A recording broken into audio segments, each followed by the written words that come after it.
The next section is functional performance testing. Other than, the architect wanting to kill you during design review or something like that, this is probably where you can actually get injured as a rookie. And so Saverio is going to talk to us a little bit about functional performance testing. Sure. Now, as Mark mentioned, you've collected a lot of documentation before you even got to the site, before you even begin your testing. You're using submittals, you're using specifications, you're using the design documents, control drawings. So you have this foreknowledge of what you're there and what you're going to be looking at. Then you've created, you've taken those documents, you've created different types of check sheets. Now these different types of check sheets range. You have your installation checks, your functional checks, and your performance tests, right? Each one has a different role. That installation check is just to make sure that before you even go to touch that piece of equipment and turn it on, is everything installed the way it's supposed to, right? Then that functional check is actually verifying the individual components, right? So if we took an air handler, you would functionally check first the dampers. Do they open and close? Were they installed properly so that they're not allowing rainwater to pour into our building, right? Then we go and move throughout the system and go to our valves. Do they open and close? Then on our performance test, that's really you're testing the capacity. Now here you're going through and you're saying, all right, the system has been installed properly. Each component works solely as its own. Now let's make some changes, right? Let's drive the control system. I'm going to go ahead and I'm going to raise the set point. What happens to the dampers? What happens to the valves? What happens to the fan, right? How do the components interact with each other? And then how do other components like a variable air volume box, if I make changes there, how does that affect the air handler that's connected to it or the chiller that's connected to the air handler, right? So you have to almost start from basics and work your way into that advanced testing. Keeping in mind always the goal of the test. What's your expected outcome? Who's going to be involved, right? The big thing with functional performance testing from the onset is who's going to do the test, right? That might be determined by the owner and it might be dictated in the plan. Most providers, and probably the other gentleman here can jump in, but most of us have our own test equipment because we want to verify if we're saying that there's 100 tons in this chiller, I want to make sure that I've personally verified with my pressure gauges that are calibrated, with my ultrasonic flow meter, right? That I know that the owner did get what they required. But in order to do that, a rookie needs to come up to speed on the piece of equipment, what the control specifications are for it, the different components, what they're sized for, how to test it. This goes back to our basic, high school physics of MC delta T, right? The flow and temperature difference is calculating energy. Well, you're going to use that when you're doing a performance test, right? But you also have to use another skill, which Mike was great to pick up on, is the communication process, right? You go to do that test and something's wrong. Well, it's not time for a commissioning agent to throw their hands up and say, oh well, well, call me back when you fix it, right? It's now, all right, well, what's wrong? What could be impeding it? So you're preparing yourself along the way to do all the testing. You have a script, as Mark said, you have a plan in place. It's an integrated approach. You have different individuals there. You may have a balancer there on the air side. You may have an electrician there for your VFD. You may have a pipe fitter there for your steam piping or traps. You may have your controls contractor there. All four of those individuals may be there at the time of your test, right? You may have somebody else there that has their own test equipment. I've been on plenty of projects where, the balancer is taking an airflow reading, and then the minute he or she is done, then we're taking our airflow reading. We're both looking at each other, making sure that we're within alignment with each other, right? So you have all this complexity going on, and it is integrated with different players. What's very important to me is that, and Mark hit on it, is I say this in every construction kickoff, to me functional performance testing should be an open book test, right?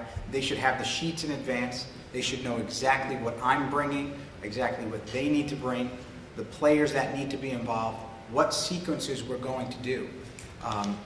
After my kickoff meeting, and hopefully, after the owners left the room, I pull all the contractors aside again and I say, hey, you're getting these test sheets. I would recommend before you call me out to the job site, you go through the test yourself. Because if you fail the test on your own, then it's a waste of my time, and then it becomes a waste because now we have to document that it failed. Take the test, take the check sheet, do it first yourself, and when you feel comfortable with it, then call me in, right? And then now it makes the process of commissioning a lot smoother because everyone knows what's expected. Maybe they might call you in because there's something that they keep failing on and they want your assistance for, but at least they'll be able to sit down and say, you know what, we've tried steps 1 through 20 and we're good, but once we get to 22, we start seeing some issues here. What would you recommend to us, all right?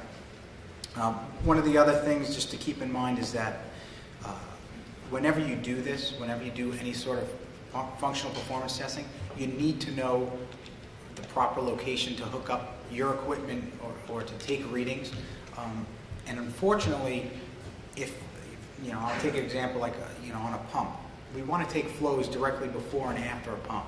Right? We don't want to take it with a check valve in the way. We don't want to take it with a suction strainer in the way, because then I can't correlate those flows or that pressure drop to an actual pump curve.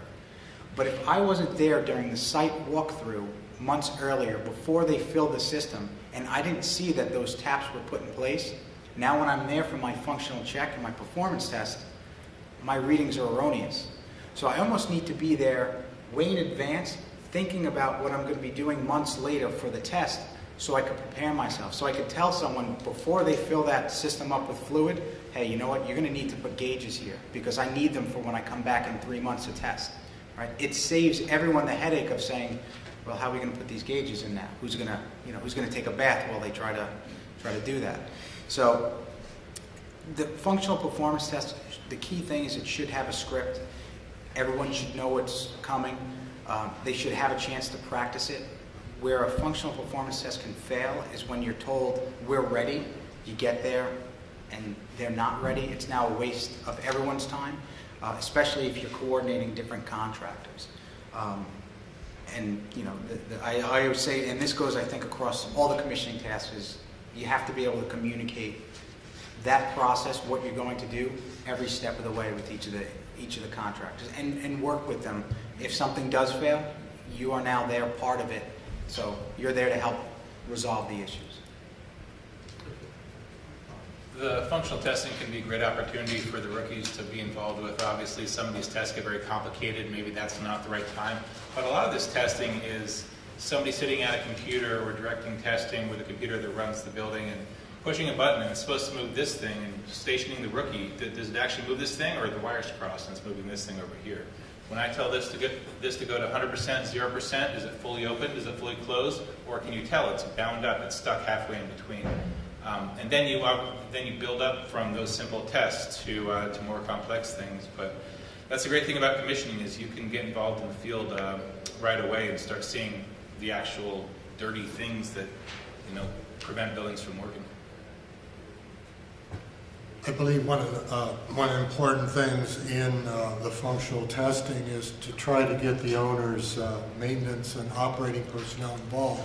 This is a good chance for them to see the equipment, be involved in the startup and testing, and it's just a good educational thing for them to do.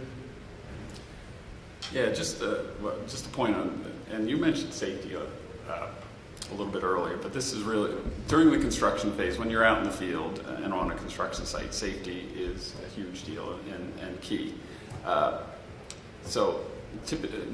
OSHA 10 is typically like a minimum amount of training, and OSHA 10 is a 10-hour course. That's kind of a minimum level of training that you would need before you should really be on a construction site. And that's kind of mandated in some states that's the minimum. Many project sites have those requirements.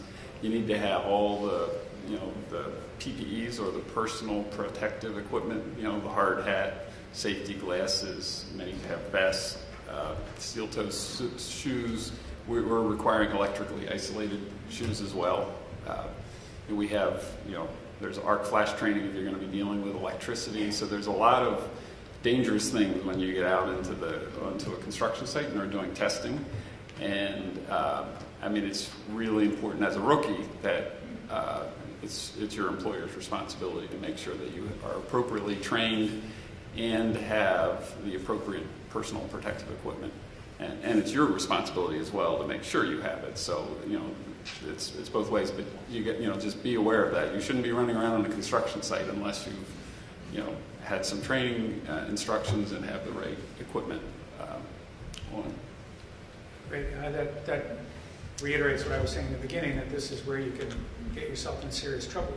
But that aside, as a rookie, this is where you also get to play with all the toys.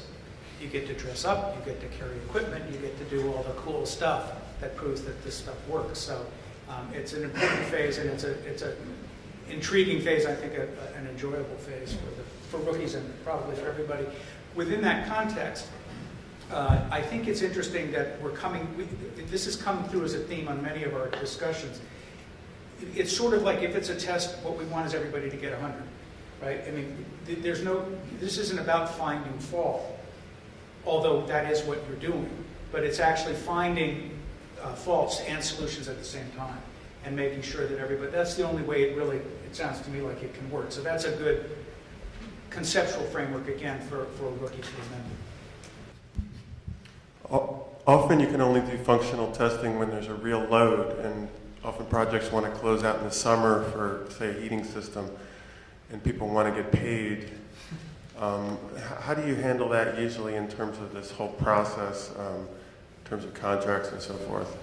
Typically, you're right. You need to have a load, and there's normally some tests will need to be deferred, and there's typically a line item as we're putting together our commissioning plan and budget and so forth for deferred and seasonal testing. So, you're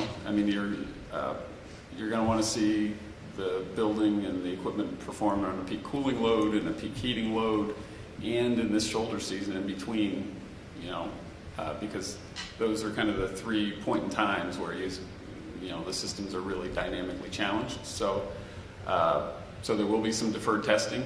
You also will typically use, trending analysis to be able to see, and that's sometimes called passive testing. Active testing is while you're out in the field, you're physically making changes to set points and things to get a response. So that's kind of active testing. Looking at trends and looking at trend analysis from a building automation system, you can see what temperatures and damper positions and cooling valves and heating valves are doing over time, and you can do analysis of that and see what's happening in periods where you're not there physically testing, and that can be used to diagnose and verify and validate that things are working correctly, or if they're not, identify that and help diagnose it. So. But how many projects have this 3 seasons or 2 seasons of deferred testing really as part of the contract, and everyone's paid for that? Is that typical? Well, I think every project has deferred testing, and I think you're kidding yourself if you don't. You have to. I don't know. In my experience, we always put it in a project. There's a separate line item for deferred testing, and schools are notorious. Schools, they finish up in the summer. They're starting in kind of August or September, and so we're always coming back kind of at when the heating season rolls around to really see what's going on then. You do what you can before that, but you need to see a load to make some of these things happen. I think this is one of the big areas that I see commissioning is kind of getting pigeonholed into as part of the construction process. And really, there's a lot of post-occupancy tests and evaluations that need to happen. And, I think that need to happen and should happen. And I think that's going to, change and evolve, that we're going to be more actively involved post-occupancy. We're going to be more actively involved at, after a full year of operation and reconciling energy use to the energy model and some of those types of things. So I think there's a big gap right now, and I think we're getting there with the energy codes that are coming down. There will be more post-occupancy involvement of the commissioning authority than there is now. You bring up a great point.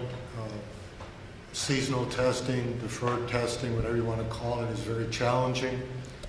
Usually the contractor, unless it's specifically written in great detail in his specifications, that he has to come back for seasonal testing, deferred testing, 10 months later, whatever, within the warranty period, everybody's gone, construction trailer's gone, there's nobody there, the operator's throwing his hands up, and the only way I can see it is, talk about it early on, get it in the specifications, make it a line item on your schedule values.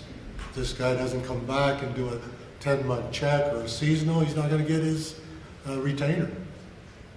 I mean, you have to force the guy back. Usually if it's not a warranty item, it's like pulling teeth to get this crew back together. It may involve 3 or 4 contractors to rectify it or to do the seasonal testing. If you find some deficiencies, who are you going to call? Building's occupied, the contractor's paid, hopefully he hasn't gotten his retainer, and you're stuck there, how do I get this chiller to work? So And we it had, is a big challenge. in terms of the scope for this session, we actually stopped it at that post-occupancy, those activities, but there are, within the BCA best practices, there are a series of those, and also, I think probably in some more significant issues than there are with other parts of the process at this point, but it's moving in that direction.